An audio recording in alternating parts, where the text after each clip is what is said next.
2 கொரிந்தியருக்கு எழுதினதான நிருபம், 2 கொரிந்தியருக்கு எழுதினதான நிருபம் 4வது அதிகாரம், 2 கொரிந்தியர் 4வது அதிகாரம் 6வது வசனம். எல்லாரும் எடுத்துக்கொள்வோம். 2 கொரிந்தியர் 4வது அதிகாரம் 6வது வசனம். இருளிலிருந்து வெளிச்சத்தை பிரகாசிக்க சொன்ன தேவன் இயேசு கிறிஸ்துவின் முகத்தில் உள்ள தமது மகிமையின் அறிவாகிய ஒளியை தோன்ற பண்ணும் பொருட்டாக எங்கள் இருதயங்களிலே பிரகாசித்தார். இருளிலிருந்து வெளிச்சத்தை பிரகாசிக்க சொன்ன தேவன் இயேசு கிறிஸ்துவின் முகத்தில் உள்ள தமது மகிமையின் அறிவாகிய ஒளியை தோன்ற பண்ணும் பொருட்டாக எங்கள் இருதயங்களில் பிரகாசித்தார். அல்லேலூயா, அல்லேலூயா, ஸ்தோத்திரம். நம்முடைய தேவன் இருளிலிருந்து வெளிச்சத்தை பிரகாசிக்க சொன்னவர். இருளிலிருந்து வெளிச்சத்தை பிரகாசிக்க சொன்ன தேவன். ஆதியாகமம் 1வது அதிகாரத்தில் நமக்கு தெரியும், ஆதியில தேவன் வானத்தையும் பூமியையும் உண்டாக்கினார்.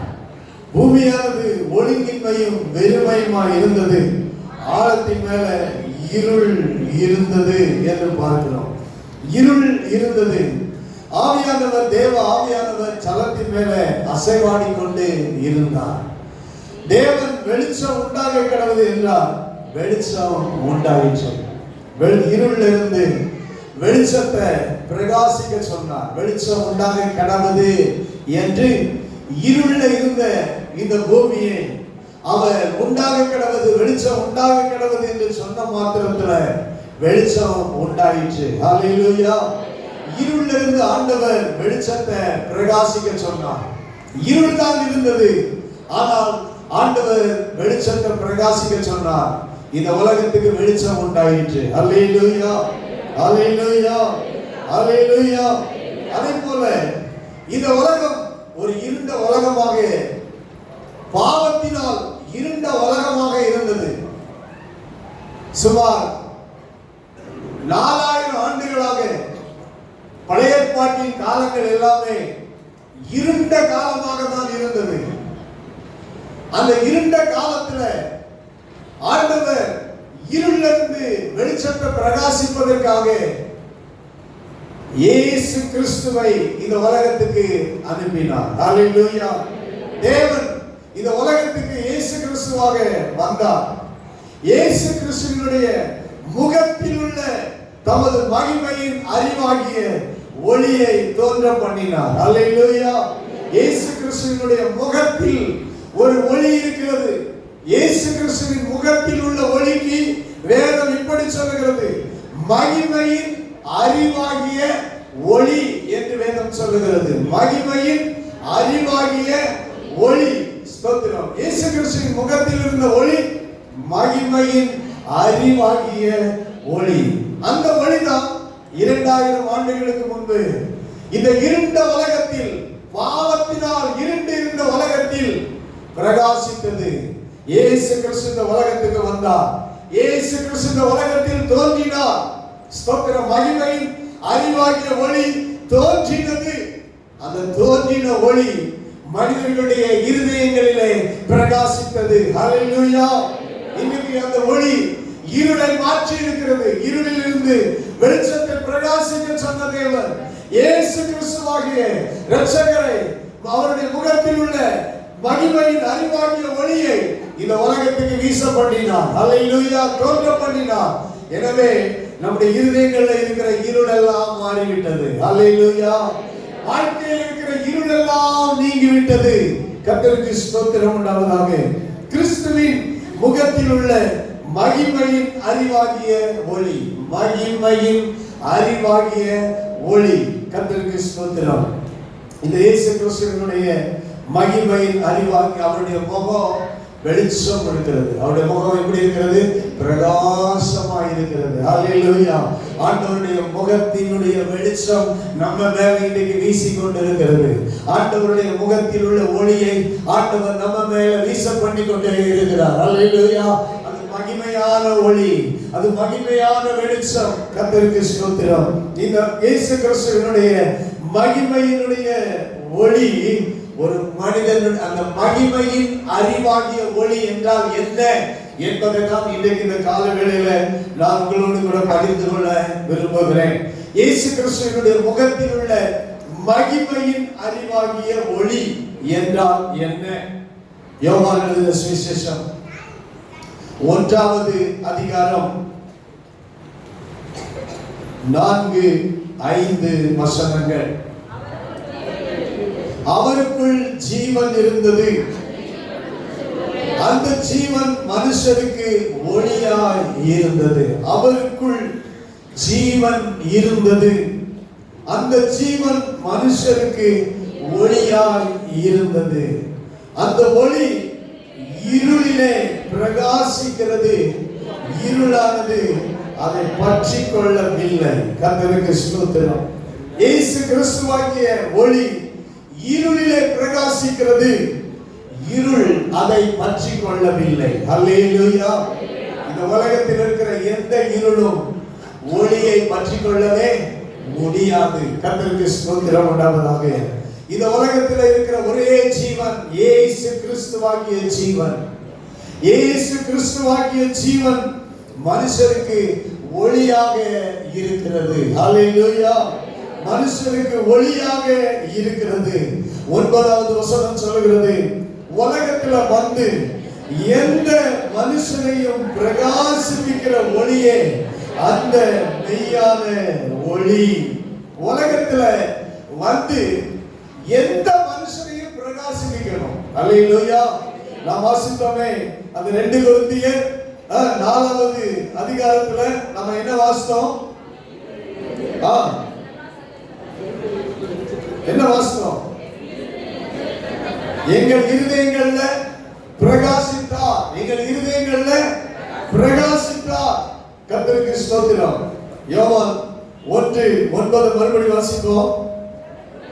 உலகத்துல வந்து எந்த மனுஷனையும் பிரகாசிப்பிக்கிற ஒளியே அந்த மெய்யான ஒளி. ஒரு மனிதனை, எந்த ஒரு மனுஷனையும் பிரகாசிப்பிக்கிறது மெய்யான ஒளியாகிய இயேசு கிறிஸ்து ஒருவரே. மனுஷனை பிரகாசிக்க பண்ணணும்னா இயேசு கிறிஸ்து மாத்திரம் தான் பிரகாசிக்க பண்ணுகிறவராக இருக்கிறார். ஸ்தோத்திரம். அல்லேலூயா. ஆமென். இந்த உலகத்துல பிரகாசிக்கிறதுக்கு எத்தனையோ வெளிச்சங்கள் இருக்கிறது. சூரிய வெளிச்சம் இருக்கிறது, சந்திரன் வெளிச்சம் இருக்கிறது, நட்சத்திரங்களின் வெளிச்சம் இருக்கிறது, மின்சார வெளிச்சம் இருக்கிறது, இன்னும் எத்தனை விதமான வெளிச்சங்கள் இருக்கிறது. அவைகளெல்லாம் எந்த மனுஷனையும் பிரகாசிக்க முடியாது, எந்த மனிதனுடைய இருதயத்திலும் பிரகாசத்தை கொண்டு வர முடியாது. ஆனால் ஆண்டவர் இயேசு கிறிஸ்துவினுடைய முகத்தில் உள்ள மகிமையின் அறிவாகிய ஒளி மாத்திரமே எந்த ஒரு மனிதனையும் பிரகாசிக்க வைக்க முடியும். அல்லேலூயா. இருளை மாற்ற முடியும். மனிதனுடைய இருதயம் இருள் நிறைந்த இருதயம், மனிதனுடைய வாழ்க்கை இருள் நிறைந்த வாழ்க்கை.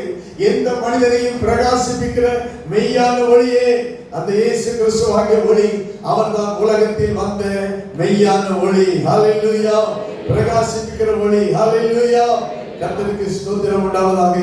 இந்த யோவான் எழுதின சுவிசேஷம் 9வது அதிகாரத்திற்குள்ளாக நாம் திரும்பிக் கொள்வோமாக. யோவான் 9வது அதிகாரம் 4-5 வசனங்கள். யோவான் 9வது அதிகாரம் 4-5 வசனங்கள். பகற்காலம் இருக்க மட்டும் நான் என்னை அனுப்பினவருடைய கிரியைகளை செய்ய வேண்டும், ஒருவரும் கிரியை செய்யக்கூடாத ராக்காலம் வருகிறது. நான் உலகத்தில் இருக்கையில் உலகத்திற்கு ஒளியாய் இருக்கிறேன் என்றார். நான் உலகத்தில் இருக்கையில் உலகத்திற்கு ஒளியாய் இருக்கிறேன் என்றார். இயேசு கிறிஸ்து உலகத்திற்கு ஒளியாக இருக்கிறவர். இந்த உலகத்தில் 33 ஆண்டுகள் இருந்தார். அவர் உலகத்துக்கு ஒளியாக இருந்தார். 33 ஆண்டுகள் பகற்காலம். கர்த்தருக்கு ஸ்தோத்திரம். அல்லேலூயா. பகற்காலம். அது விசேஷமா 3 வருஷம் ஆண்டவர் இயேசு கிறிஸ்துவினுடைய வாழ்க்கையில பகற்காலம் என்று சொல்லலாம். அந்த பகற்காலம் இருக்கும் மட்டும் என்னை அனுப்பினவருடைய கிரியைகளை செய்ய வேண்டும் என்று இயேசு சொன்னார். 3 வருஷமும் என்னென்ன கிரியைகளை செய்யணுமோ அத்தனை கிரியைகளையும் 3 வருஷத்துல இயேசு கிறிஸ்து செய்தார். அல்லேலூயா. என்ன கிரியை?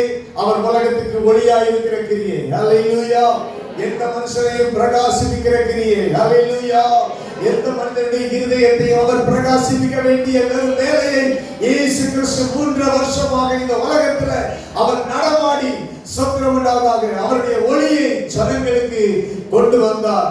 உலகத்துக்கு ஒளியா இருக்கிறேன் என்று சொன்னார். பகற்காலம் 3 வருஷம், மொத்தத்துல 33 வருஷம் பகற்காலத்துல அவர் கிரியைகளை செய்தார். ஒருவரும் கிரியை செய்யக்கூடாத ராக்காலம் வருகிறது என்று சொன்னார்.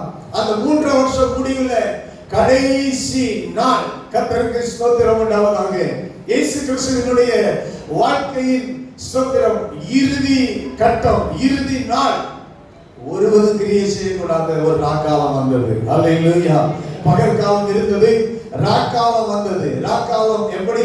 இயேசு சொன்னார், இயேசுவை பிடிப்பதற்கு யூதாசும் அந்த போர் சேவகர்களும் ஜனங்களும் வந்தபோது இயேசு கிறிஸ்து பிலாத்து முன்ன நிற்கும் போது என்ன சொன்னார்னா, இது அந்தகாரத்தின் வேலையாய் இருக்கிறது என்று சொன்னார். அல்லேலூயா. இது இருள் ராக்காலமாய் இருக்கிறது என்று சொன்னார். அந்த ராக்காலத்துல யாரும் கிரியை செய்ய முடியாது. அல்லேலூயா. இயேசுவே அன்னைக்கு கிரியை செய்யல. என்ன செய்யல? இயேசுவே என்ன செய்யல? கிரியை செய்யல. கர்த்தருக்கு ஸ்தோத்திரம். அது வரைக்கும் 3 வருஷம் அவர் எவ்வளவு கிரியை செய்தார். இரவும் பகலும் பகல் காலத்துல கிரியை செய்தார். ஆனால் இயேசு எப்பொழுது காட்டி கொடுக்கப்பட்டாரோ, இயேசு கிறிஸ்து எப்பொழுது பிடிக்கப்பட்டு கொண்டு போனாரோ கிரியையே செய்யல. அமைதியா நின்றார். கர்த்தருக்கு ஸ்தோத்திரம். அல்லேலூயா. அமைதி காத்தார். கிரியெல்லாம் முடிஞ்சிச்சு. கர்த்தருக்கு ஸ்தோத்திரம் உண்டாவதாக. அல்லேலூயா. ராக்காலத்துல என்ன செய்ய முடியாது? கிரியை செய்ய முடியாது. பகற்காலத்துல தான் செயல்பட முடியும், ராக்காலத்துல செயல்பட முடியாது. கர்த்தருக்கு ஸ்தோத்திரம் உண்டாவதாக. சிலுவையில தங்கும்போது முடிந்தது, எல்லாம் முடிச்சிட்டேன், கர்த்தருக்கு ஸ்தோத்திரம் உண்டாவதாக ஒப்பு கொடுத்தார். அந்த நாள்ல அவர் ஸ்தோத்திரம் எல்லா கிரியைகளும், அதனால்தான் சொன்னார், ஒருவரும் கிரியை செய்யக்கூடாது, ராக்காலம் வருகிறது. நம்ம வாழ்க்கையிலையும் ஒரு பகல் காலம் உண்டு, ஒரு ராக்காலம் உண்டு. எல்லாரும் சொல்லுங்க, ஒரு பகல் காலம் உண்டு, ஒரு ராக்காலம் உண்டு. பகல் காலத்துக்கு நிறைய காலம் உண்டு, ஆனா ராக்காலங்கிறது ஒரு குறுகிய காலமாக இருக்கும். அல்லேலூயா. கர்த்தருக்கு ஸ்தோத்திரம். பகல் காலத்துல தான் நம்ம ஓடி ஓடி வேலை செய்ய முடியும். பகல் காலத்துல தான் நம்ம குடும்பத்துக்காக உழைக்க முடியும். பகல் காலத்துல தான் இயேசு கிறிஸ்துவுக்காக வாழ முடியும். பகல் காலத்துல தான் செயல்பட முடியும் இயேசுவின் பிள்ளைகளாக. ஆனா ராக்காலன்னு ஒண்ணு வந்தா வாழ்க்கையில ஒண்ணுமே செயல்பட நாம செயல் இழந்துருவோம். நமக்கு யாராவது உதவி வேணும், நம்ம வாழ்க்கையில ஒண்ணு முடிவு வந்துடும், செயல் இழந்துருவோம். ராக்காலம் ஒரு கிரியை செய்யக்கூடாத ராக்காலம் வருகிறது. ஒவ்வொருடைய வாழ்க்கையிலும் பகல் காலம் உண்டு, ராக்காலமும் உண்டு. அதே போல இந்த உலகத்துக்கும் ஒரு பகல் காலத்தை இந்த 2025 ஆண்டுகளாக ஆண்டவர் ஏற்படுத்தி இருக்கிறார். அல்லேலூயா. இனி ஒருவரும் கிரியை செய்யக்கூடாத ஒரு ராக்காலம் வருகிறது, ஒரு ராக்காலம் வருகிறது. அதுதான் அந்தி கிறிஸ்துவினுடைய ஆட்சி என்று சொல்லப்படுகிறது. குறைந்தது அதாவது 7 வருஷம். அந்த 7 வருஷத்துல ரொம்ப மும்முரமா ஆக்ரோஷமா கொடுமையான ஒரு காலம் 3 வருஷம். கர்த்தருக்கு ஸ்தோத்திரம். அதான் ராக்காலம். அந்த ராக்காலத்தை கூட தேவனால் தெரிந்து கொள்ளப்பட்டவர்கள் நிமித்தம் குறைக்கப்படும் என்று வேதம் சொல்லுகிறது. கைகளை உயர்த்தி ஆமென் சொல்லுவோமா? ஏன்னா கிரியை செய்ய முடியாது. அன்னைக்கு சபை என்ன செய்ய முடியாது? கிரியை செய்ய முடியாது. நீங்க போய் நான் இயேசுவின் பிள்ளை அப்படின்னு நீங்க நிற்க முடியாது. இயேசுவுக்கு சாட்சியா நீங்க வாழ முடியாது. ஸ்தோத்திரம் உண்டாவதாக. நீங்க பாட முடியாது, நீங்க வேதம் வாசிக்க முடியாது, நீங்க ஜெபம் பண்ண முடியாது, நீங்க ஆராதனைக்கு வர முடியாது. அதான் ராக்காலம். ஒண்ணுமே செயல்பட முடியாது. கர்த்தருக்கு ஸ்தோத்திரம். எனவே இந்த பகற்காலத்துல உங்க கிரியைகளை நீங்க செய்யணும். அல்லேலூயா. இந்த பகற்காலத்துல ஆண்டவர் உங்களுக்கு கொடுத்த கிரியைகள் என்ன, அதை நீங்க செய்யணும். கர்த்தருக்கு ஸ்தோத்திரம். இரவு பகல் ஆண்டவர் எனக்கு கொடுத்திருக்கிற வேலையை நான் செய்யணும். ஆண்டவர் சபையில நமக்கு வைத்திருக்கிறார். நம்முடைய வாழ்க்கையின் நோக்கம் என்ன என்பதை அறிந்து நாம் செயல்பட வேண்டும். அல்லேலூயா. ஆமென். இயேசு உலகத்துக்கு ஒளியாக இருக்கிறார். ஆமென், ஹல்லேலூயா. உலகத்துக்கு ஒளியாக இருக்கிறார். அவர் மனுஷர்களை பிரகாசிக்க வந்த மெய்யான ஒளியாக இருக்கிறார். அந்த 3 வருஷம் எவ்வளவு நேரம் ஒளி கொடுக்க முடியுமோ, எவ்வளவு நேரம் பிரகாசிக்க வைக்க முடியுமோ, எவ்வளவு தேவனுடைய காரியத்தை முழுமையா செய்ய முடியுமோ அப்படி செய்துவிட வேண்டும். ஹல்லேலூயா. அதுதான் சொன்னார். இந்த சம்பவத்தை தான் நான் இன்றைக்கு உங்களோட விளக்க விரும்புகிறேன். கர்த்தருக்கு ஸ்தோத்திரம். இயேசு கிறிஸ்துவினுடைய ஊழியத்துல ஒரு அப்புறம் போகையில் 9வது அதிகாரம் 1வது வசனத்துல பார்க்கிறோம். அப்புறம் போகையில், எங்க போகையில்? அப்புறம் போகையில். அப்புறம் போறாரு. எங்க அப்புறம் போறாரு? சோத்திரம். இயேசு மேல கல் எடுத்து எரியறதுக்கு வந்தாங்க. எரியறதுக்கு கல்லுகளை எடுத்துக்கொண்டாங்க. இயேசு கிறிஸ்து மறைந்து அவர்கள் நடுவே கடந்து தேவாலயத்தை விட்டு போனா. அப்புறம் போகையில், தேவாலயத்தை விட்டு அப்புறம் போகும்போது என்ன நடக்கிறது? பிறவி குருடனாகிய ஒரு மனுஷனை கண்டான். கர்த்தருக்கு ஸ்தோத்திரம். இந்த நாள்ல ஒரு இத்தனை வருஷம் தேவாலயத்துக்கு வந்து போன போது இந்த பிறவி குருடனை இயேசு காணவில்லை. இந்த நாள் அவர் அப்புறம் போகிறார். தேவாலயத்தை விட்டு கடந்து போகிறார். அப்பொழுது அப்புறம் போகையில் அவர் ஒரு குருடனாகிய, பிறவி குருடனாகிய மனுஷனை கண்டார். பிறவி குருடனாகிய ஒரு மனுஷனை கண்டார். உடனே சீஷர்கள் சொல்றாங்க, இந்த ரவி போதகரே, இவன் குருடனாய் பிறந்தது யார் செய்த பாவம்? இவன் செய்த பாவமோ, இவன் பெற்றோர் செய்த பாவமோ என்று கேட்டார்கள். இதுவரைக்கும் கவனிங்கள், சீஷர்களுக்கு இப்படிப்பட்ட கேள்வி வந்ததே இல்லை. பிறவிலேயே குருடனாக பிறந்த மனுஷன் இவங்களுக்குள்ள, அப்ப இவங்களுக்குள்ள காலகாலமா ஒரு கேள்வி அவங்களுக்குள்ள என்ன செய்திருக்கிறது? இருந்திருக்கிறது. இந்த உலகத்துல ஒரு மனிதனுக்கு பிரச்சனைன்னா என்ன சொல்றோம்? ஒரு மனிதனுக்கு ஒரு பிரச்சனை அப்படின்னா நாம என்ன சொல்றோம்? நம்ம காலகாலமா நமக்குள்ள ஒண்ணு இருக்குது. என்ன இருக்கு? இவன் பாவம் செஞ்சு இருக்கிறோம். எல்லாரும் சொல்லுங்க, இவன் அதனாலதான் கஷ்டப்படுறான். இவன் பயங்கரமான பாவி. நம்ம தேவ பிள்ளைகள் கூட சொல்லவே சொல்லிடுவாங்க. இப்ப நான் எனக்கு ஒரு உடம்பு சரியில்லாம ஆன உடனே நீங்க எல்லாம் என்ன பார்த்து என்ன சொல்லுவீங்க? சொல்லுங்க, எனக்கு உடம்பு சரியில்லாம ஆயிடுச்சு. நீங்க எல்லாம் என்ன பார்த்து என்ன சொல்லுவீங்க? எங்க பாஸ்டர் தப்பு பண்ணியிருக்காரு, எங்க பாஸ்டர் தப்பு பண்ணியிருக்காரு, அதனாலதான் அவர் இப்படி என்ன செய்யறாரு, கஷ்டப்படுறாரு, அவரு வேலைக்கு வந்துருச்சு, பிரச்சனை வந்துருச்சு அப்படி நீங்க எல்லாம் என்ன செய்வீங்க? ஏன்னா நம்ம மனசுக்குள்ள நமக்குள்ள இதுதான் என்ன செய்யுது? ஆழமா இருக்குது. இதுதான் இருக்குது நம்ம குருட்டு நம்பிக்கை. இதான் இருள். சொல்லுங்க, நமக்குள்ள என்ன இருக்கு? இருள் இருக்கு. இந்த இருள் என்ன சொல்றோம்? நம்ம ஒரு கஷ்டப்படுறவங்க என்ன பண்ணோம்? சொல்லுங்க, நான் பாவம் செஞ்சுட்டேன். உங்களை பார்த்தே உங்களுக்குள்ள இருள் சொல்லும். நீங்க உங்களுக்குள்ள ஒரு கஷ்டம் வந்துருச்சுன்னா, நான் என்ன தப்பு பண்ணணும் ஆண்டவரே, இயேசுவே என்ன மன்னிங்க ஆண்டவரே.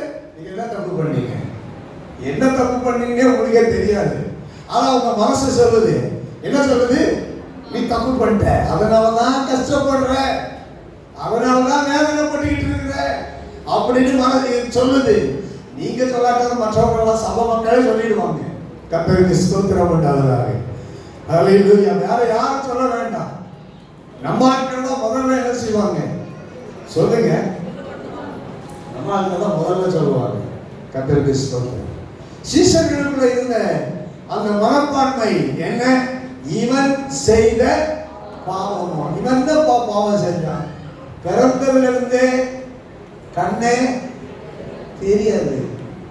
ஒருவேளை முன்னால ஒரு பிறவி இருந்து முற்பிறவியில பாவம் செஞ்சுட்டு இந்த பிறவியில பிறக்கும் போதே கண்ணு தெரியாம பிறந்துட்டான் போல.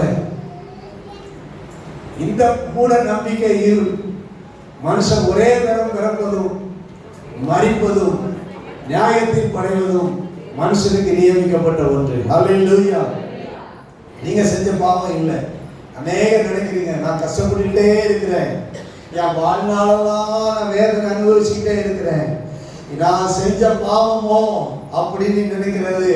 உங்க இருளை இன்னைக்கு ஆண்டவர் இயேசு கிறிஸ்து தமது முகத்தில் உள்ள மகிமையின் அறிவாகிய ஒளியை உங்கள் மேல வீச பண்ணுகிறார். அல்லேலூயா.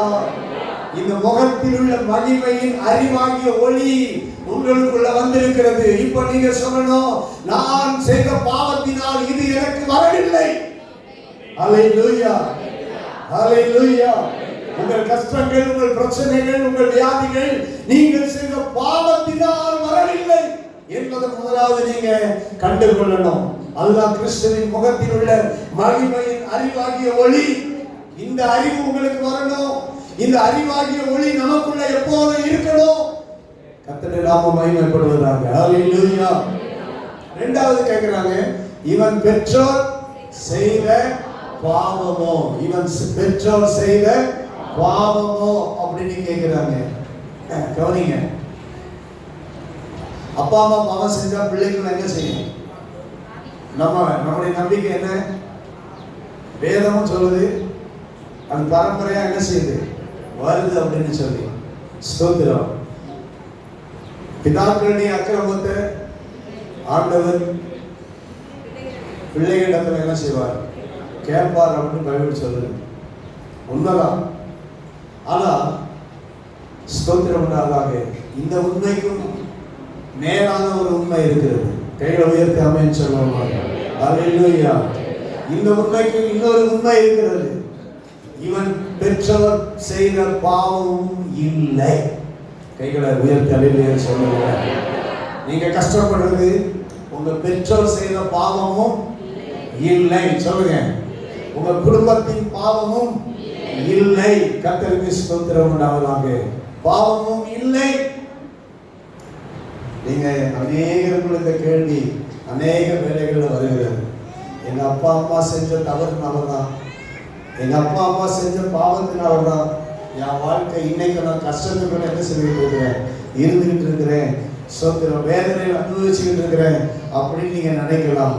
ஆனா ஆண்டவருடைய வார்த்தை, நீங்கள் ஸ்தோத்திரம் உண்டாவதாக, உங்கள் பெற்றோர் செய்த பாவம் இப்பொழுது உங்களை பின்தொடராது. கைகளை உயர்த்தி அல்லேலூயா சொல்லுவோம். நீங்கள் இயேசு கிறிஸ்துவின் மகிமையின் அறிவாகிய ஒளி உங்களுக்குள்ள வந்திருக்கிறது. அல்லேலூயா, ஆமென். எனவே இயேசு சொன்னார், இது பெற்றோர் செய்த பாவமும் அல்ல, தேவனுடைய கிரியைகள் வெளிப்படும் பொருட்டு இப்படி பிறந்தான். கர்த்தருக்கு ஸ்தோத்திரம். தேவனுடைய கிரியைகள் வெளிப்படும் பொருட்டு இப்படி பிறந்தான். கர்த்தருக்கு ஸ்தோத்திரம் உண்டாவதாக. அருமையானவர்களே, தேவனுடைய மகிமை நமக்குள்ள வெளிப்படும் பொருட்டு சில கஷ்டங்கள், சில பிரச்சனைகள், சில போராட்டங்கள், சில வியாதிகள், ஸ்தோத்திரம், இப்படி நமக்குள்ள சில காரியங்கள் வரலாம். ஆனால் இவைகள் எல்லாமே தேவனுடைய கிரியைகள் வெளிப்படும் பொருட்டாகவே. ஆமென் சொல்ல முடியுமா? எத்தனை பேர் ஆமென் சொல்ல முடியும்? எத்தனை பேர் இதை விசுவாசிக்கிறீங்க? உங்கள் ஆழமான மனதில் உங்களுக்கு இருக்கிற நம்பிக்கை என்னன்னா, எனக்கு தேவனுடைய கிரியை என்ன செய்ய போகிறது? வெளிப்பட போகிறது. தேவனுடைய கிரியை என்னிலே வெளிப்பட போகிறது. ஹல்லேலூயா. என்னிலே தேவனுடைய கிரியை வெளிப்பட போகிறது. அதுக்காக தான் என் கண்ணு குருடாய் இருக்கிறது. தேவனுடைய கிரியை வெளிப்பட போகிறது. அதுக்காக தான் இந்த பிரச்சனை எனக்கு வந்திருக்கிறது. தேவனுடைய கிரியைகள் வெளிப்பட போகிறது. அதனால தான் இந்த வியாதியிலே நான் இப்ப கஷ்டப்பட்டு கொண்டிருக்கிறேன். தேவனுடைய கிரியை வெளிப்பட போகிறது. அதுதான் கிறிஸ்துவின் முகத்தில் உள்ள மகிமையான அறிவாகிய ஒளி. அல்லேலூயா, ஆமென். இந்த மனுஷனுக்கு ஸ்தோத்திரம் உண்டாவதாக. யாருக்கும் தெரியாது. ஆனா இயேசுவின் முகத்தில் உள்ள மகிமையின் அறிவாகிய ஒளிக்கு தெரியும். ஸ்தோத்திரம். இந்த மனுஷன் தேவனுடைய கிரியைகள் வெளிப்படும் பொருட்டாக தான் பிறந்தான். பிறந்து எத்தனை வருஷம் கண்டு தெரியாம இருந்தான் என்று நமக்கு தெரியாது. ஆனால் வயது வந்தவனாய் இருந்தான் என்று வேதம் சொல்லுகிறது. எத்தனை வயசு எழுதப்படல, வயது வந்தவன். கர்த்தருக்கு ஸ்தோத்திரம் உண்டாவதாக. அல்லேலூயா. அப்ப எத்தனை வருஷம்? கிட்டத்தட்ட வயசு வந்தவனா 30 வயசுக்கு மேலதான் என்ன செஞ்சிருக்கணும்? கவனிக்கிறீங்களா? எத்தனை வயசு இருக்கணும்? 20 வயசு 30 வயசாவது இருக்கணும். அத்தனை வயது வரைக்கும் அவன் கண்டு தெரியல. ஆனால் கர்த்தருக்கு ஸ்தோத்திரம், அத்தனை வருஷமும் அவனுக்குள்ள ஒரு நம்பிக்கை இருந்தது. தேவனுடைய கிரியைகள் என்னிலே வெளிப்படும். சொல்லுங்க, தேவனுடைய கிரியைகள் என்னிலே வெளிப்படும். ஒரு நாள் கஷ்டத்துக்கு நம்ம தாங்க மாட்டேங்கிறோம். கவனிங்க, ஒரு நாள் கஷ்டத்தை நம்மால என்ன செய்ய முடிய மாட்டேங்குது, தாங்க முடிய மாட்டேங்குது. அவன் தொடர்ந்தது 20 வருஷமாவது கஷ்டப்பட்டு கொஞ்சம் வச்சு வைத்துக் கொள்ளுங்கள். 20 வருஷம் பார்வை இல்லை, பிறந்ததிலிருந்து உலகத்தை பார்க்கவில்லை. ஆனால் அவனுக்குள்ள தேவனுடைய கிரியைகள் என்ன செய்யும், வெளிப்படும். தேவனுடைய கிரியைகள் எனக்குள் வெளிப்படும். நான் தேவ பக்தி உள்ளவன். அல்லேலூயா. அவனுக்குள்ள தேவ பக்தி இருந்துச்சு. கவனிங்க, நமக்கு ஒரு நாள் கஷ்டம்னா நம்ம பக்தி என்ன பண்ணோம், ஒரு நாள் கஷ்டம்னா நம்ம பக்தி என்ன பண்ணோம். ஏங்க, ஒரு நாள் இந்த கண்ணெல்லாம் குருடாயிடுச்சு அப்படி வச்சுக்கோங்க. நாளைக்கு முழுசா உங்க கண்ணு தெரியல, நாளைக்கு முழுசா உங்க கண்ணு தெரியல, என்ன சொல்லுவீங்க, என்ன பண்ணுவீங்க? ஆண்டவர் இருக்காரா இல்லையா? நானும் இயேசுவே இயேசுவே இயேசுவேன்னு ஆராதிச்சேன். கண்ணு குருடாகிறதுக்காக சர்ச்சைக்கு போனேன். எவ்வளவு நாளைக்கு ஒரு நாள் கண்ணு தெரியாம இருந்தீங்கன்னா நீங்க என்னன்னா பேசுவீங்கன்னு அவருக்கு தெரியும். உங்க பக்தி எவ்வளவுதான் பக்தியா இருக்கு அப்படின்னு உங்க ஆண்டவருக்கு தெரியும். ஸ்தோத்திரம். ஆனா இந்த மனுஷன், ஸ்தோத்திரம், அவனுக்கு தெரியும் அவன் தேவ பக்தி உள்ள மனுஷனா இருந்தான். கைகளை தலையில சொல்லுவோமா, தேவ பக்தி உள்ள மனுஷனா இருந்தான். கவனிங்க, தேவ பக்தி உள்ள மனுஷனா இருந்தான். 30 அவன் அத்தனை வருஷமா கண்ணு தெரியாட்டாலும், ஆண்டவரே என்ன எதுக்குப்பா எங்க அம்மா வயிற்றுல கண்ணு தெரியாம பிறக்க வச்சீங்கப்பா, நீங்களும் ஒரு தெய்வம் தானா, பிறக்கவே வச்சீங்க, இந்த உலகத்தை பார்க்க முடியாதபடியா என்ன பிறக்க வைக்கணும், இந்த உலகத்துல எதையுமே அனுபவிக்க முடியாதவனா இந்த உலகத்துல என்ன வாழ வைக்கணும், ஏன் என்ன வாழ வைக்கிறீங்க, ஏன் என்ன பிறக்க வச்சீங்க, ஏன் என்ன வாழ வைக்கிறீங்க வச்சீங்க, என்ன பிறக்க முன்னாடியே என்ன உயிரோட என்ன ஒருவேளை என்ன சாகடிச்சிருக்கலாம், நான் பிறந்த பிறகாவது என்ன செய்திருக்கலாம், நான் செத்து போயிருந்திருக்கலாம், என்ன நீங்க சாகடிச்சிருக்கலாம். இத்தனை வருஷம் எங்க அப்பாவையும் பார்க்க முடியாம எங்க அம்மாவையும் பார்க்க முடியாம நீ உண்டாக்கினீர் என்று சொல்லுகிற இது உலகத்தையும் பார்க்க முடியாம எந்த மனுஷர்களையும் பார்க்க முடியாம என் வாய் எங்க இருக்குன்னு தெரியாமலே பிச்சை, என் கை எங்க இருக்குன்னே தெரியாமலே பிச்சை எடுத்து ஸ்தோத்திரம் உண்டாவதாக என் வாய்க்கு ஆதாரத்தை வயிற்றுக்குள்ள அனுப்பிட்டு இருக்கிறேனே அப்படின்னு கேட்கறதுக்கு எவ்வளவு நேரம் ஆகி இருக்கும்னு நினைக்கிறீங்க? ஒரு நாள் கூட இந்த பிறவிக்குடன் ஆண்டவரை பார்த்து அப்படி சொல்லவே இல்லை. நாம எத்தனை முறை சொல்லி இருப்போம், 30 வருஷம் ஆச்சுன்னா 30 வருஷத்துக்கு முன்ன 3000 முறை 30,000 முறை 30 லட்சம் முறை சொல்லி இருப்போம், டெய்லி சொல்லி இருப்போம். கர்த்தருக்கு ஸ்தோத்திரம் உண்டாவதாக. நம்ம வாய் சும்மா இருக்காது, வாய் கண்ணு தெரியல, வாய் இருக்குது இல்ல, கர்த்தருக்கு ஸ்தோத்திரம். வாயில எவ்வளவு பேச முடியுமோ பேசி இருப்போம். ஆனால் இந்த மனுஷன் தேவ பக்தி உள்ளவன், தேவனுடைய கிரியைகள் வெளிப்படும்படிக்கே பிறந்தவன், தேவனுடைய கிரியைகள் வெளிப்படும்படிக்கே வாழ்ந்தவன். இயேசு கிறிஸ்து 33 வயசான போது 33 வயசுல இவனை சந்திக்கிறான்னு வச்சுக்கொள்ளுங்க. இந்த மனுஷனுக்கு இவன் பிறந்து எத்தனை வருஷம் இருக்கும் யோசித்து பாருங்க. இவனும் இயேசுவின் காலத்துல தான் என்ன செஞ்சிருப்போம், இயேசு கிறிஸ்து பிறந்த காலத்துல தான் இந்த மனுஷன் என்ன செஞ்சிருப்போம், பிறந்திருப்போம். இந்த மனுஷன் ஒரு நாளும் தேவனை பார்த்து குறை சொல்லவில்லை, தேவனை பார்த்து கேள்வி கேட்கவில்லை, தேவனை பார்த்து முறுமுறுக்கவில்லை. தேவ பக்தினா என்ன தெரியுமா? கவனிங்க, ஒருவன் தேவ பக்தி உள்ளவனா இருந்தா எப்படி இருப்பான்? தேவனை பற்றி ஒரு நாளும் உங்கள் வாய் குறை சொல்லாது, அவரை கேள்வி கேட்காது. ஒருவன் தேவ பக்தி உள்ளவனாய் இருந்தால் அவன் என்ன கஷ்டம் வந்தாலும் என்ன பிரச்சனை வந்தாலும் அவன் தாங்குவான், சகிப்பான். ஆனா உண்டாக்கினவரை பார்த்து கேள்வி கேட்க மாட்டான். கைகளை உயர்த்தி ஆமென் சொல்லுவோம். உண்டாக்கினவரை அவன் மறக்க மாட்டான். உண்டாக்கினவரை அவன் தேடிக்கிட்டே இருப்பான். உண்டாக்கினவரிடத்திலிருந்து எனக்கு ஒரு நாள் அற்புதம் நடக்கும் என்கிற எதிர்பார்ப்போட வாழ்வான். கர்த்தருக்கு மகிமை உண்டாவதாக. அல்லேலூயா, ஆமென். எனக்கு ஒரு நாள் மறுவாழ்வு பிறக்கும், எனக்கு ஒரு நாள் என் கண் திறக்கும். நானும் ஒரு நாள் இந்த உலகத்தில் பிறவி குருடனாய் பிறந்தேன் என்றால் ஒரு நாள் நானும் இந்த உலகத்தை பார்ப்பேன். எத்தனை பேருக்கு நம்பிக்கை இருக்குது? எத்தனை பேருக்கு நம்பிக்கை இருக்குது? அல்லேலூயா, ஆமென். நானும் பிறவி குருடனாக வாழ்ந்தாலும் ஒரு நாள் இந்த உலகத்தை பார்க்க தான் போகிறேன். மனுஷர்களை நான் பார்க்க தான் போகிறேன். தேவன் படைத்தவர்களை நான் பார்க்க தான் போகிறேன். நான் என் நல்வாழ்வை நான் பார்க்க தான் போகிறேன். அதை நான் அனுபவிக்க தான் போகிறேன் என்று அப்படிப்பட்ட தேவ பக்தி உள்ள மனுஷனாக, நம்பிக்கை விசுவாசம் உள்ள மனிதனாக இந்த பிறவிக்குருடன் காணப்பட்டான். கர்த்தருடைய நாமம் மகிமைப்படுவதாக. அல்லேலூயா. 31வது வசனத்தை பார்த்தால் கண்டிப்பா உங்களுக்கு நான் சொல்ற காரியம் உங்களுக்கு புரியும். பாவிகளுக்கு தேவன் செவி கொடுக்கிறது இல்லை என்று அறிந்திருக்கிறோம். ஒருவன் தேவ பக்தி உள்ளவனா இருந்து அவருக்கு சித்தமானதை செய்தால் அவனுக்கு செவி கொடுப்பான். இந்த மனுஷன் வாயிலிருந்து வந்த வார்த்தை, இந்த மனுஷன் பிறவிக்குருடன் இந்த வாயிலிருந்து வந்த வார்த்தை.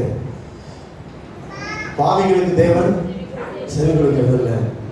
ஆனா ஒரு தேவ பக்தி உள்ளவனா இருக்கு. நான் சொல்றேன், என் வாழ்க்கை எப்படி இருந்துச்சு? தேவ பக்தி உள்ளவனா இருந்தேன். நான் எனக்கு கண்ணுதான் தெரியல, ஆனா தேவ பக்தி எனக்குள்ள இருந்துச்சு. கர்த்தருக்கு ஸ்தோத்திரம். நான் ஆண்டவரே அவருக்கு சித்தமானதை நான் செய்தேன். கர்த்தருக்கு ஸ்தோத்திரம். அவருக்கு விருப்பமானதை நான் செய்தேன். ஸ்தோத்திரம். ஒரு நாள் எனக்கு செவி கொடுப்பார் என்கிற நம்பிக்கை விசுவாசம் எனக்குள்ள என்ன செய்தது? இருந்தது. என் சத்தத்துக்கு ஆண்டவர் என்ன செய்வாரு? என்ன செய்வாரு? செவி கொடுப்பார் என்கிற நிச்சயம் எனக்குள்ள இருந்துச்சு. அல்லேலூயா, அல்லேலூயா, அல்லேலூயா. ஒரு நாள் அப்புறம் போகையில் இயேசு இந்த பிறவிக்குருடனாகிய மனுஷனை கண்டார். இயேசு கண்டார்.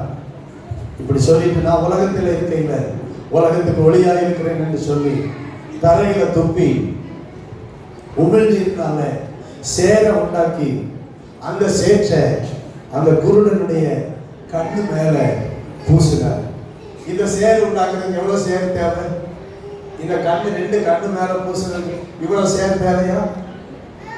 எவ்வளவு தேவைப்பட்டிருக்கும்? கொஞ்சமா கொஞ்சமா இவ்வளவுதான் சேர் தேவைப்பட்டிருக்கும். கர்த்தருக்கு ஸ்தோத்திரம். இந்த கொஞ்சமான சேருக்கு தண்ணீரை தேடி போகல. இயேசு என்ன செய்தாரோ உமிழ் நீர்னால தரையில துப்பி உமிழ் நீர்னால சேர உண்டாக்குனார். கர்த்தருக்கு ஸ்தோத்திரம். அல்லேலூயா, ஆமென். ஸ்தோத்திரம். அற்புதமான ஒரு காரியம். அந்த கண்ணு மேல ஆண்டவர் என்ன செய்தாராம்? அவரே கையை வச்சு என்ன செய்தாராம்? பூசினாராம். கைப்பட்டாலும் சுகமாகல. ஏன் சுகமாகல? ஆண்டவர் தொட்டா சுகமாகல. ஏன் இவன் கண்ணு திறக்கல?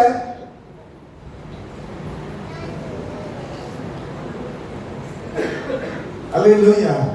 தொட்டாலே சுகமாகல.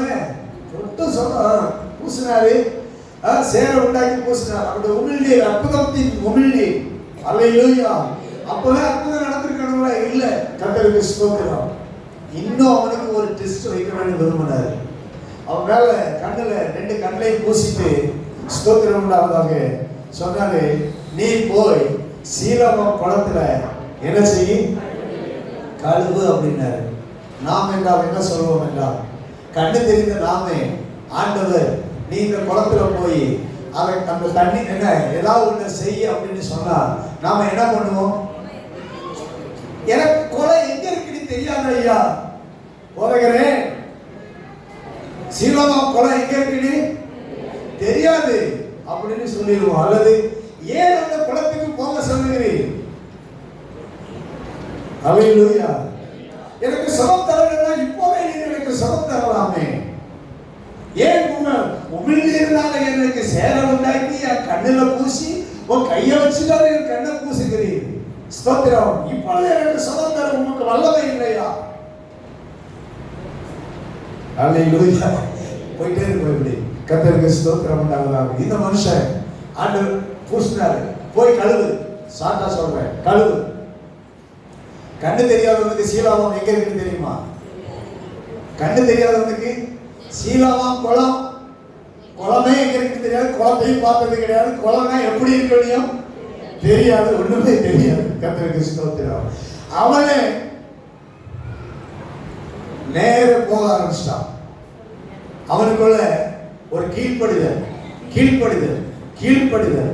நீ தேவனுடைய பிள்ளைகள் அற்புதத்தை பெற்றுக் கொள்வதற்கு கீழ்ப்படிதல் மிக மிக மிக மிக முக்கியம். ஆமென் சொல்லுவோமா? அல்லேலூயா. போனா எந்த இடத்துக்கு போய் அங்க போகணும். கர்த்தருக்கு ஸ்தோத்திரம். நீ சீலோவாம் குளத்துக்கு போ அப்படின்னு சொல்லி போய் கழுவு, அவ்வளவுதான். கர்த்தருக்கு ஸ்தோத்திரம். ஒரு நாள் எலிசா நாகமான பார்த்து இப்படிதானே சொன்னாரு, சொன்னாரா இல்லையா? என்ன சொன்னாரு? 7 முறை யோர்தான் நதியில போய் என்ன செய்யும், முழுகு அப்படின்னாரு. எழும்பு, முழுகு, முழுகி எழும்பு 7 முறை அப்படின்னாரு. அவன் சொன்னாங்க, எத்தனை நதி இருக்கு, எத்தனை புண்ணிய நதி இருக்கு, நான் இப்போ இதுலயா போய் முழுகிறது? சோத்திரம். ஒருவேளை செஞ்சு போறோம் அப்படின்னு சொன்னாங்க. செய்தான், கீழ்ப்படுதல் வந்தது. அப்போதான் அவன் குஷ்டரோகம் என்ன செஞ்சுச்சு, மாறிச்சு. சில நேரம் இயேசு தொட்டு அற்புதம் நடக்காது, அதான் கீழ்ப்படுதல் வரும்போது அற்புதம் நடக்கும். கைகளை உயர்த்தி அல்லேலூயா சொல்லுங்க. இயேசு கிறிஸ்து சொன்னதை செய்யும் போது அற்புதம் நடக்கும். அல்லேலூயா. உங்களுக்காக அவர் எவ்வளவு செஞ்சாலும் என்ன செய்ய வேண்டியதை செய்திருக்கிறார், செய்வார். ஆனால் நாம் செய்ய வேண்டியதை செய்ய ஆண்டவர் எதிர்பார்க்கிறார். அல்லேலூயா. ஆமென். கர்த்தருக்கு ஸ்தோத்திரம். போய் அவன் என்ன பண்ணிருப்பான்? ஐயா சீலோவாம், சீலோவாம், சீலோவாம். ஏன்னா கண்ணு தெரியாது. சீலோவாம் எங்க இருக்கு, சீலோவாம் எங்க இருக்கு, சீலோவாம் எங்க இருக்கு? போகும்போதெல்லாம் கேட்டுட்டே போயிருப்பான். அவங்க அங்கே எங்க இருந்து என்ன பண்ணிருப்பாங்க, கைட் பண்ணி விட்டுருப்பாங்க. ஏன்னா அவன் எருசலேம்ல தான் இருந்தான். தேவாலயத்துக்கு வெளியே தான் என்ன செய்தான், தேவாலயத்துக்கு அப்புறம் போகும்போது இயேசு கண்டார். அதனால சீலோவாம் கிட்டத்தட்ட ஒரு 2 கிலோமீட்டருக்குள்ள தான் என்ன செய்திருக்கிறது. ஏன்னா எருசலேம்ல அந்த தேவாலயத்துல இன்னொரு பகுதியில ஒரு பகுதியில என்ன செய்யிருக்கு, சீலோவாம் இருக்குது. அவன் சீலோவாம் அவன் என்ன பண்ணிருப்பாங்க, அவனை கைட் பண்ணிருப்பாங்க, கூட்டு போயிருப்பாங்க. சோத்திரம் உண்டாவதாக. இப்ப சீலோவாம் இதாப்பா சீலோவாம் அப்படின்னு சொல்லி யாராவது ஒருத்தர் என்ன பண்ணிருப்பாங்க, சொல்லியிருப்பாங்க. உடனே அவன் என்ன பண்ணிருப்பான், அந்த குளத்துல இறங்கியாச்சு. என்ன பண்ணணும், அந்த தண்ணி எடுத்து என்ன செய்யணும், கண்ணை கழுவணும். என்ன பாருங்க, நீ செய்ய வேணும். கண்ணை கழுவு. கழுவுற போதுதான் அவன் கண் திறந்து. கைகளை உயர்த்தி அல்லேலூயா சொல்லுவோம். ஆண்டவர் செய்ய வேண்டியதை செய்வார். நாம் செய்ய வேண்டியதை நாம் செய்ய கடமைப்பட்டவர்களாக இருக்கிறோம். ஆண்டவருடைய சொல்லுக்கு கீழ்ப்படிய நாம் கடமைப்பட்டவர்களாக இருக்கிறோம். ஆண்டவருடைய வார்த்தையை நான் எப்போ 100க்கு 100 செயல்படுத்துறோமோ அப்போ 100க்கு 100 ஒரு அற்புதத்தை நம்ம வாழ்க்கையில காண முடியும். அல்லேலூயா. ஆமென். கர்த்தருக்கு மகிமை உண்டாவதாக. ஆமென். இவன் சொல்றான், நீங்க கவனிச்சீங்கன்னா 15வது வசனம், அவர் என் கண்கள் மேல சேற்றை பூசினார், நான் கழுவினை காண்கிறேன். அவர் பூசினார், நான் கழுவினை காண்கிறேன். அவர் பூசினார், நான் கழுவினை காண்கிறேன். சொல்லுங்க, மறுபடியும் சொல்லுங்க. அவர் பூசினார், நான் கழுவினை காண்கிறேன். அல்லேலூயா. ஆமென். கர்த்தருக்கு ஸ்தோத்திரம். இதான் அவனுடைய சாட்சி. தேவனுடைய பிள்ளைகள் அவன் கண்ணு இப்ப திறந்தது. சுருக்கமா இன்னும் வேகமா சொல்றேன். இப்பதான் இயேசு உலகத்துக்கு ஒளி என்பதை இவன் வாழ்க்கையில இயேசு கிறிஸ்து இவன் வாழ்க்கையை பிரகாசித்தார். அல்லேலூயா. ஸ்தோத்திரம். தம்முடைய முகத்தில் உள்ள மகிமையின் அறிவாகிய ஒளியை இயேசு கிறிஸ்து இந்த பிறவிக்குள்ள தோன்ற பண்ணினார். அல்லேலூயா. அவனுக்குள்ள அவனுக்குள்ள எதுக்காக பிறந்தா, அவன் எதுக்காக வாழ்றான் அப்படிங்கிறத அவருடைய முகத்தில் உள்ள மகிமையின் அறிவாகிய ஒளி கண்டு கொண்டது. கைகளை உயர்த்தி ஆமென் சொல்லுவோம். அல்லேலூயா. இன்னைக்கு இயேசு கிறிஸ்துவின் முகம், அந்த முகத்தில் உள்ள அறிவாகிய ஒளி நம்மை பார்க்கிறது. கர்த்தருக்கு ஸ்தோத்திரம். நம்மை பார்க்கிறது. அந்த முகத்தில் உள்ள மகிமையின் அறிவாகிய ஒளி நம்மை காண்கிறது. ஸ்தோத்திரம் உண்டாவதாக. நமக்கு ஒரு தீர்வை ஆண்டவர் கொடுக்கிறவராக இருக்கிறார். கர்த்தருக்கு ஸ்தோத்திரம். ஆமென். ஹல்லேலூயா. கடைசி வசனத்தை 40வது வசனத்தை வாசித்து நான் முடிச்சிடுறேன். கர்த்தருக்கு ஸ்தோத்திரம். அவர்களுடைய கூட இந்த பரிசு 39வது வசனம். அப்பொழுது இயேசு காணாதவர்கள் காணும்படியாகவும் காண்கிறவர்கள் குருடராகும்படியாகவும் நியாய தீர்ப்புக்கு நான் இந்த உலகத்தில் வந்தேன் என்றார். காண்கிறவர்கள் காணாதவர்கள் காணும்படி, காணாதவர்கள் காணும்படி, காணாதவர்கள் காணும்படி, அவை இதுவரைக்கும் காணாதவர்கள் காணும்படி, காண்கிறவர்கள் குருடராகும்படி, எனக்கு எல்லாம் தெரியும் என்கிறவர்கள் குருடராகும்படி நியாயத்தில் பொங்கி இந்த உலகத்துல கர்த்தருக்கு ஸ்தோத்திரம். இயேசு கிறிஸ்துவினுடைய மகிமையின் அறிவாகிய ஒளி என்ன சொல்லுகிறது? நீங்கள் கர்த்தருக்கு ஸ்தோத்திரம் உள்ளவராக இந்த உலகத்தில் காணாதவர்களாக இருந்தீர்கள், இப்பொழுது காண்கிறவர்களாக கர்த்தர் உங்களை என்னை மாற்றி இருக்கிறார். அல்லேலூயா, அல்லேலூயா, அல்லேலூயா. எதை கண்டீர்கள்? இயேசுவின் ஒளியை கண்டிருக்கிறீர்கள். அப்படித்தானே? உங்கள் இருதயங்களை இயேசு கிறிஸ்து பிரகாசித்து இருக்கிறார். அல்லேலூயா. இயேசு கிறிஸ்து உங்கள் வாழ்க்கையில் நீங்கள் கண்டிருக்கிறீர்கள். ஆமென். அன்னை குருடாக்கப்பட்டிருந்த அநேக நம்முடைய வாழ்க்கை இன்னைக்கு இயேசுவை கண்டுகொள்ள ஆண்டவர் கிருபை செய்திருக்கிறார். ஸ்தோத்திரம். மகிமையின் அறிவாகிய ஒளி நம்மை சந்தித்தது. மகிமையின் அறிவாகிய ஒளி ஒரு நாள் எங்கேயோ இருந்தோம். ஸ்தோத்திரம். இயேசுவை அறியாதவர்களாக இருந்தோம், கண்டிருந்தும் குருடர்களாக இருந்தோம். நம்மை ஆண்டவர் இயேசு சந்தித்தார். கர்த்தருக்கு ஸ்தோத்திரம் உண்டாவதாக. அல்லேலூயா, அல்லேலூயா. ஸ்தோத்திரம். இயேசு கிறிஸ்து நம்மை தொட்டார். இயேசு கிறிஸ்து நம்முடைய வாழ்க்கையில் ஸ்தோத்திரம் உண்டாவதாக ஒரு அற்புதத்தை செய்தார். நம்மை அவருடைய பிள்ளையாக வாழ வைத்திருக்கிறார். இன்றைக்கு அவருக்கு சாட்சிகளாக நாம் வாழ ஆண்டவர் நம்மை இந்த உலகத்தில் ஒளியாக வெளிச்சமாக வைத்திருக்கிறார். ஆமென். அல்லேலூயா, அல்லேலூயா, அல்லேலூயா. ஆமென். இந்த இயேசுவினுடைய மகிமையின் அறிவாகிய ஒளியை உங்கள் வாழ்க்கையில பிரகாசிக்க வாழ்க்கையில எல்லாவற்றையும் நாங்கள் கண்டுகொள்ள ஆண்டவர் நமக்கு உதவி செய்வார். ஒரே வார்த்தையில சொல்கிறேன், யார் மேல மகிமையின் அறிவாகிய ஒளி வீசிக்கொண்டே இருக்கிறதோ அவர்கள் தங்கள் வாழ்க்கையின் அர்த்தத்தை அறிந்து கொள்வார்கள். கைகளை உயர்த்தி சொல்லுவாங்க. அவர்கள் இந்த வாழ்க்கையில் பிரகாசிக்கிறவர்களாக மாறுவார்கள். அல்லேலூயா. அவர்கள் வாழ்க்கையில் அற்புதத்தை அனுபவிக்கிறவர்களாக மாறுவார்கள். அல்லேலூயா. கர்த்தருக்கு ஸ்தோத்திரம் உண்டாவதாக. இயேசுவின் முகத்தில் உள்ள மகிமையின் அறிவாகிய ஒளி இன்றைக்கு வீசிக்கொண்டிருக்கிறது. இயேசுவின் முகத்தில் உள்ள மகிமையின் அறிவாகிய ஒளி உங்கள் மேலும் என் மேலும் அவருடைய ஒளி ஒரு இருதயங்களில் பிரகாசித்துக் கொண்டிருக்கிறது. நம்முடைய வாழ்க்கையில பிரகாசித்துக் கொண்டிருக்கிறது. ஆண்டவர் உங்களுக்கு ஒரு அற்புதத்தை செய்ய போகிறார். அல்லேலூயா. உங்கள் வாழ்க்கையில திறக்காத காரியங்கள் திறக்க போகிறது. முடியாத இதுவரைக்கும் உங்களுக்கு முடியாத பிரச்சனைகள் முடிய போகிறது. இதுவரைக்கும் காணாதவர்கள் நீங்கள் காண போகிறீர்கள். நமக்கு மகிமை உண்டாவதாக. அல்லேலூயா. ஏன் பிறந்தேன் என்று ஒருவேளை நீங்கள் நினைத்திருக்கலாம்.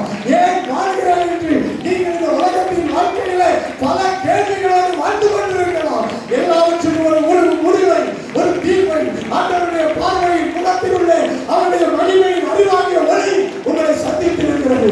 இப்பொழுது அவருடைய முகத்திலிருந்து அந்த வெளிச்சம் உங்களை தொடுகிறது. அவருடைய அறிவு உங்களை தொடுகிறது.